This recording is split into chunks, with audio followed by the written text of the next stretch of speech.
The number of people convicted for the most serious sexual offences has risen by 43%, according to official figures just released. They also show more than a quarter of jail sentences handed out by courts were for 3 months or less, despite the Scottish Government's call for short sentences to be banned. Our Home Affairs correspondent, Weevil Alderson, reports. In the past 10 years, the number of sex cases before Scotland's courts rose 73%. Around 3/4 of all cases before the High Court are currently serious sexual offences, many historical. The number of convictions for sex crimes rose in the year to the end of last March by 9%, a conviction rate for rape and attempted rape of 47%.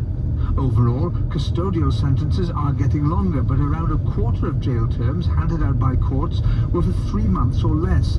This was despite the Scottish Government's aim to ban such short sentences, recently raised to a presumption against any jail term of less than a year.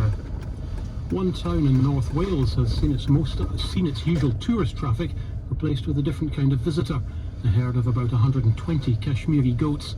The animals usually venture down into Llandudno from the Great Orme in bad weather, but have now taken over the deserted streets, eating hedges and flowers from gardens.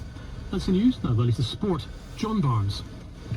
Thank you, Duncan. Good afternoon. The Scotland rugby head coach, Gregor Townsend, is to take a 25% wage deferral as part of a series of measures to sustain the SRU's business operation during the coronavirus pandemic. Townsend, along with his counterparts at Glasgow Warriors and Edinburgh, Dave Rennie and Richard Cockrell, have agreed to take the same reduction from April until the end of August. All SRU board members are also deferring payments, with Chief Executive Mark Dodson taking a 30% drop. Rangers and Celtic have both been fined by UEFA for incidents at recent Europa League matches. Rangers have been fined a total of €20,500 for 3 separate incidents.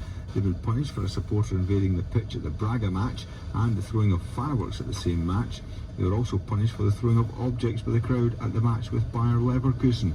Celtic, meanwhile, were fined €15,000 for the late kick-off of their match with Copenhagen. And in England, Tottenham have announced that 550 non-playing staff will take 20% pay cuts during the pandemic. The club will use the government's furlough scheme in an effort to protect jobs. Well, that's your sport. Thanks very much for that, John. Scotland's weather largely cloudy with occasional brighter intervals, highs of 8 to 11 Celsius. BBC Radio Scotland News. You're listening to The Afternoon Show with Janice Forsyth on BBC Radio Scotland.